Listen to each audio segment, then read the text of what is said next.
Bon, ça vient de sortir.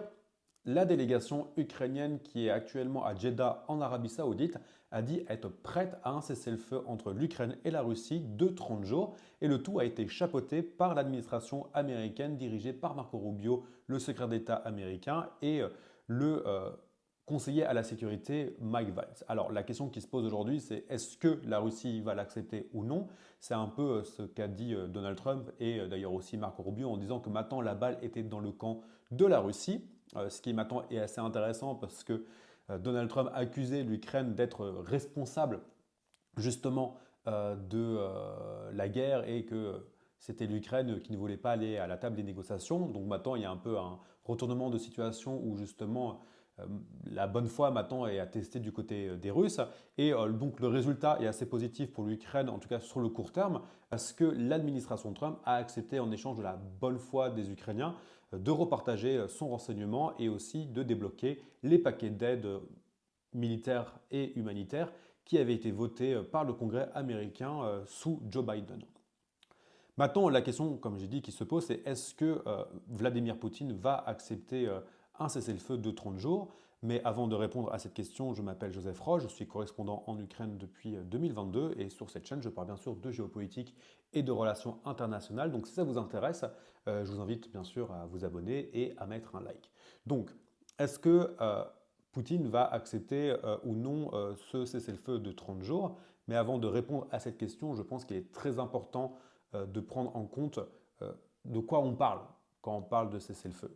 Parce que il s'agirait, pour le coup, de ce que j'ai compris des déclarations qui ont été faites, aussi bien par Marco Rubio que par la délégation ukrainienne, d'un véritable cessez-le-feu sur l'ensemble de la ligne de front, et aussi, bien sûr, l'arrêt de bombardements, aussi bien russes, enfin principalement russes, sur le territoire ukrainien, et bien évidemment l'arrêt de bombardements ukrainiens, notamment via drone, sur le territoire russe, et notamment sur ces raffineries. Donc c'est comme ça qu'en tout cas on comprend ce cessez-le-feu et il est important de prendre en compte que les Ukrainiens et les Russes ont l'habitude des cessez-le-feu. Alors il n'y en a pas eu depuis 2022, mais de la période 2014 jusqu'à 2022, justement la guerre qu'il y avait dans le Donbass n'a été qu'une longue série de cessez-le-feu que la Russie en général n'a pas respecté, étant donné que la Russie en général ne respecte pas vraiment ces cessez-le-feu, comme on a pu le voir aussi bien en Syrie qu'en Tchétchénie, qu'en Géorgie et bien sûr en Ukraine depuis 2014.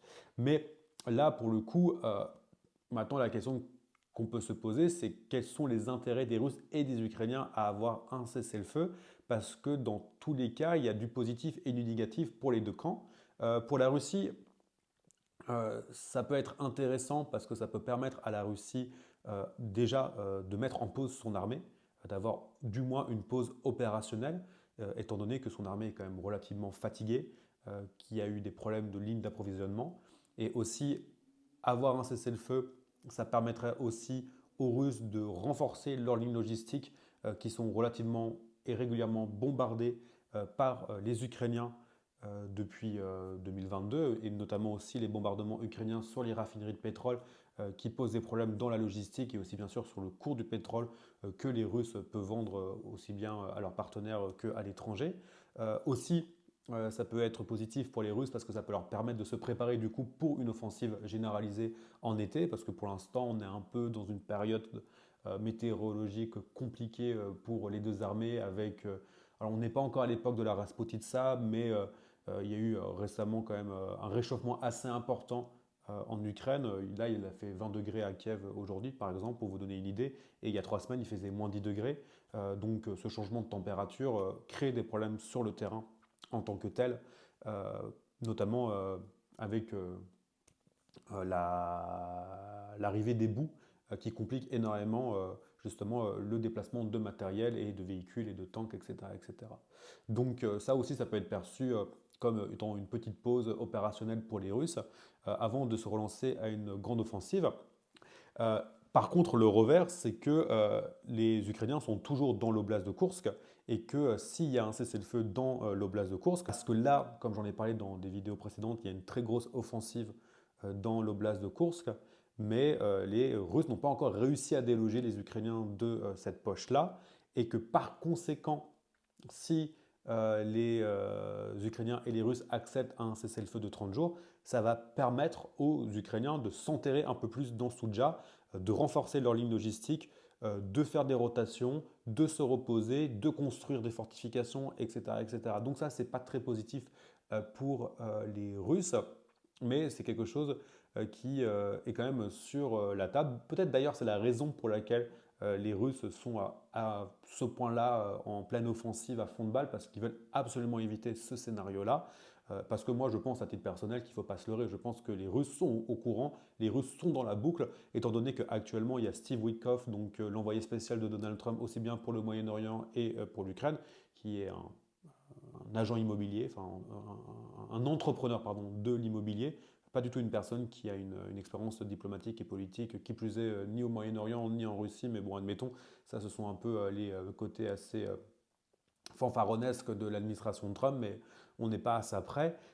Mais Steve Witkoff est actuellement à Moscou, il va rencontrer Vladimir Poutine, et bien sûr, on sait que grosso modo, les Russes et les Américains, les Russes et l'administration Trump sont en contact depuis même avant les élections de Donald Trump, ce qui d'ailleurs au passage est complètement illégal, mais ça c'est un autre sujet. Voilà, je pense que c'est aussi pour ça qu'il y a une accélération dans Kursk. Donc comme j'en parlais dans une vidéo, c'est plus quand même le politique qui est au service du militaire et pas tant actuellement le militaire au service du politique. Ou l'inverse, pardon, plutôt l'inverse, mais admettons. Fin de soirée, réaction à chaud, etc. Mais du coup, du côté ukrainien, alors ça peut être très positif du côté ukrainien parce que l'armée ukrainienne est fatiguée. Ça va pouvoir permettre à l'armée ukrainienne aussi de renforcer ses fortifications sur l'ensemble du front. Ça va pouvoir permettre de faire des rotations, permettre aux soldats de se reposer, aussi permettre de limiter la casse sur l'arrière, tout simplement sur le fait que les Russes vont arrêter de bombarder notamment les entreprises d'armement, la production de drones, mais aussi tout simplement les centrales électriques, etc., etc. Donc ça, c'est positif pour l'Ukraine. Et d'un point de vue négatif, c'est qu'actuellement, les Ukrainiens sont quand même dans une bonne offensive sur le front de Pokrovsk. Ils sont en train de reprendre complètement la ville de Toretsk, ce qui est d'ailleurs complètement exceptionnel, je trouve, à titre personnel. Donc, c'est pas très positif pour les Ukrainiens de bloquer ça. En même temps, si ça dure 2 semaines de plus, ce qui se passe à Kursk, eh bien, les Ukrainiens vont être déboutés de Kursk. Donc, les Ukrainiens ont quand même vachement intérêt, d'où le fait qu'ils ont accepté. Et en plus, eux, de leur côté, ça leur permet de montrer qu'ils sont de bonne foi.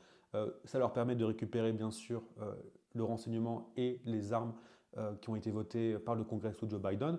Après, il est important de préciser que ce qui restait des paquets d'aide votés par le Congrès sous Joe Biden sont quand même relativement minimes et on n'est pas sûr encore si oui ou non les Américains, en tout cas Donald Trump, va envoyer des armes. Et parce que ça fait partie grosso modo des demandes des Américains aussi euh, auprès des Ukrainiens, qui est le fait de recommencer la négociation sur le deal sur les minerais. Pour l'instant, on n'a aucune idée de savoir si oui ou non on est sur la même version qu'avant la dispute dans le bureau ovale ou une version différente. La première version étant vraiment un accord cadre, grosso modo, où les Ukrainiens n'offraient pas grand-chose, en échange de quoi les Américains n'offraient pas grand-chose, mais les Américains voyaient ça comme une manière de justifier peut-être potentiellement une aide à l'Ukraine à sa base en disant qu'on a quand même un retour sur investissement. Mais ça, c'est vraiment de l'ordre de la spéculation. On n'a aussi aucune indication sur le fait de savoir si oui ou non les Américains ont exigé de la part des Ukrainiens des élections. Surtout que maintenant, s'il y a des élections, je pense que Zelensky les gagne. J'ai fait une vidéo dessus. Mais après, voilà, il faut être réaliste.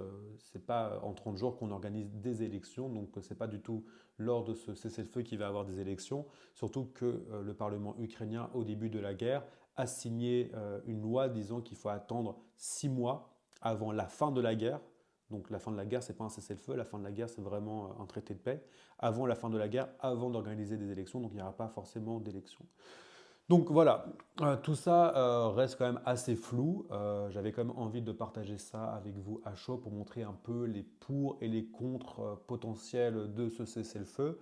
En tout cas, c'est une bonne nouvelle, aussi bien pour l'Ukraine que pour la Russie.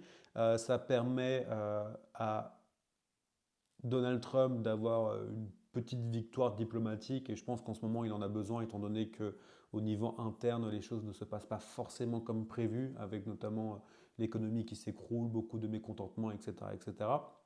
Ça va lui permettre de remonter peut-être dans les sondages, mais encore faut-il voir ce qui va se passer. Après, quand je dis que c'est une bonne chose pour la Russie, je ne sais pas, à titre personnel, moi je suis très très sceptique sur le fait que la Russie va accepter, elle va peut-être accepter 30 jours et puis ça va repartir comme en 40, mais ça va permettre, voilà, en tout cas aux deux armées de souffler un peu avant de se relancer dans, je pense à titre personnel, une guerre encore plus généralisée, etc.